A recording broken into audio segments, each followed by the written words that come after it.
Let's admit it, the moment we have poor relationships in our life is the moment our life pretty much sucks. You probably know that. You probably have right now some relationships in your life where you feel, you know what, I would really like to improve that. I would really like to stop having my boss micromanaging me and him trusting me a little bit more. I would like to avoid having conflict with this part of my family. Maybe I just have this close friendship, but I really want to go one step deeper because I think we can bring the relationship to another level.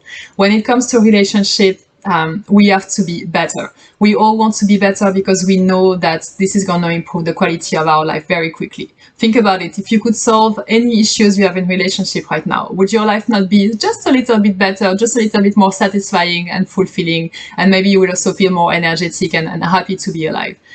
Relationships are a huge part of who we are as human beings, but it's also a very tricky area to navigate where we don't always know what to do. We don't always know why certain relationship evolve in certain direction.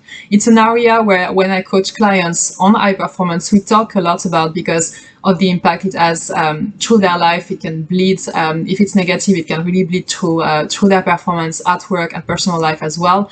And in this area, what I hear a lot is frustration, is helplessness, is I don't know how I can improve. I already tried a lot of things. I hear people, losing confidence in their own ability, losing confidence in their own resourcefulness as well. And usually there is a lot of pain associated with poor relationship or just even not good relationship in general, or not even enough relationships with other human beings in general. So it's very critical for performance to really look at this area as one of the areas where you need to put more effort, go for it, and try to really build higher performance.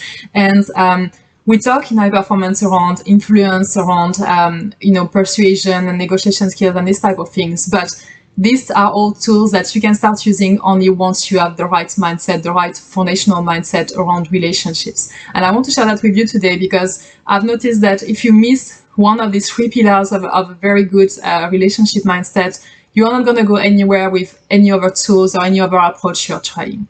So the first pillar I believe is critical for a great relationship is simply intentionality. You need to be a little bit more ambitious, a little bit more clear on how you want your relationship to go and bring the intentionality with it.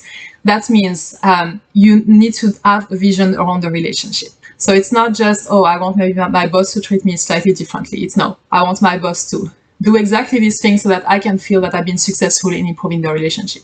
So really go in depth about what is your vision? Why is it important for you to improve that specific relationship? What will it change if you improve that specific relationship? How will you know that you've been successful as well? So how will you notice that the relationship is evolving in the right direction? What will be the success marker for you and the moment where you say, yes, I've done it and now we are moving in the right direction? I've really a big, deep, clear thought about what is your vision, why it's important for you, and how you will measure your own success. That's really going to help you with intentionality. And obviously, once you've done this work of diving a little bit more into what you want this relationship to evolve into, you need to keep every actions, every behaviors, every communication aligned with this intentionality. So think about how you want to show up in the interaction, what energy you need to bring, how you want the other person to feel after you interact with each other. Everything that can help you being intentional, where you really know, okay, I'm doing this because this is connected to how I want to improve the relationship. Go for it. Be also consistent because change takes time, particularly when there is another person involved. So don't just get discouraged. Keep showing up intentionally and express your positive intent to improve the relationship as well. That's really going to move you forward. So I would really challenge you here. Think about right now, what are the 3 key relationships that you would say, if I improve them, they're going to help me with my life. Think about 3 people and have this thought about how you can be intentional and what vision you can bring to life. The second step is always remember to be curious all the time, all lifelong, I would say. A big part of why relationship goes sideways is because we start thinking that we know the other person already. Or we think, oh yeah, this person always behaves like this. Okay, this, the frustration also comes from that. It's like, yeah, this person is going to do that, or this person did this again. And all of this, it's like we say, oh yes, I know it all about this person. And this is never true. The person is going through their own life, their own challenges. You will never know the full extent of what is going through their head, of what they would like to do with their life. So the best way you can step out of this frustration or just just basically getting bored by the relationship is really making sure that you always stay curious. And that means having this mindset of, I'm sure there is something else I can learn. I can ask another question. I can dive further into specific areas where we've not maybe touch on that. Maybe right now you're just at the surface level with a friend and you think, you know what, maybe I could explore more with this person. Maybe I could ask this person more about their dreams, about their fears, about their biggest challenges in life, what they want to, what is their future in 10 years. Having this type of maybe more aspirational conversation can be one thing you might not have done with people yet. So really try to have this constant curiosity. What can you learn new about this person? What is one thing you don't know about them? And have also this mindset for yourself. You are going through a process where you're trying to improve the relationship. There are going to be things not working. There are going to be things you might learn about yourself while you go through this curiosity exercise with others. So also have this mindset of curiosity for yourself that's going to help you with resourcefulness. And this is really as basic as that. Try to always have an open mind. Try to always ask questions instead of making assumptions. Try to catch yourself when you're judging the other person.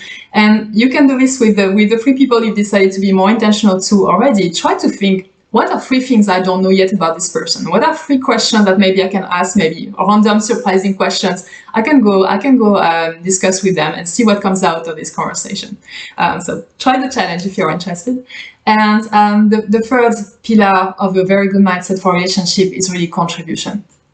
Often a relationship become unsatisfying, or we feel that we are not getting what we want, or we aren't getting heard or listened to because we go in the relationship with an expectation. We expect that we are giving something in the relationship, so they are going to give us something back. And usually this expectation is a bit non-explicit, let's say, and that's where the frustration comes from, is because we don't receive what we are expecting. So around that, 2 things you can do that are really going to change your life if you start thinking like this into your interactions is, first of all, remove expectation from the other person. Appreciate them. They're a person, just show them appreciation. They are there, they're interacting with you. That should be the only thing you're already satisfied with. And then look, instead of having expectations for them, have expectations for yourself about how you can contribute to them. What can you give to them? What do they need in their life to move forward? What can you do to add value to them? How can you make their life easier? Have this mindset of how am I going to move this person further with me and help them grow as well, and help them being happier in their life and, better contributor, whatever it is for this person. Think about it. I would thought maybe some people just need you to be just more attentive, more present, more listening. Some people might need you to be cheerleaders and be as enthusiastic as they are naturally, and just, being there with this enthusiasm. Some people might need you to show up and sometimes give them tough love and challenge them because they are really, they need someone to have the willingness to do that, obviously in a positive way. Some people might just need you to spend quality time with them. Some people might need you to be a person who actually is proactive and take initiative and always, do things before they need it. That could also be very good. So if you're working, for instance, for a manager, you might say, oh, you know what, I'm going to do these things already because I know that's going to be helpful for this manager, and you do this in advance. That can also be a way where you can make their life easier. So go there, brainstorm a lot. You can find a lot of ideas on how you can just make a mini difference, let's say, through their life, and how you can really add value. And obviously, get yourself in the process you are giving. So you need to also, take care of yourself. Don't just go into a relationship where you are constantly, feeling unfulfilled as well. You also need to find relationship where you can be at your best level, where you can also feel fully satisfied. But a big part of it is how much you are going to give, how much you are going to contribute, and how much you are intentional in that, and how much positive intent you put in this contribution. So have a think again about these 3 people that you choose to be more intentional with, and find what they need from you, what can be helpful from them right now, and start doing these things and see what works, what doesn't work. And I really promise you're going to enjoy such a better quality of relationship if you just start being more intentional, being clear on what you want to achieve in the relationship with ambition as well. If you start being more curious versus judgmental assumptions or just bored by the relationship. And obviously, if you start contributing to them and really adding value to their lives, you're going to see the massive difference in the relationship quality, and you're going to enjoy it so much. So I wish you good luck with this. Go out there and build the relationship that you deserve.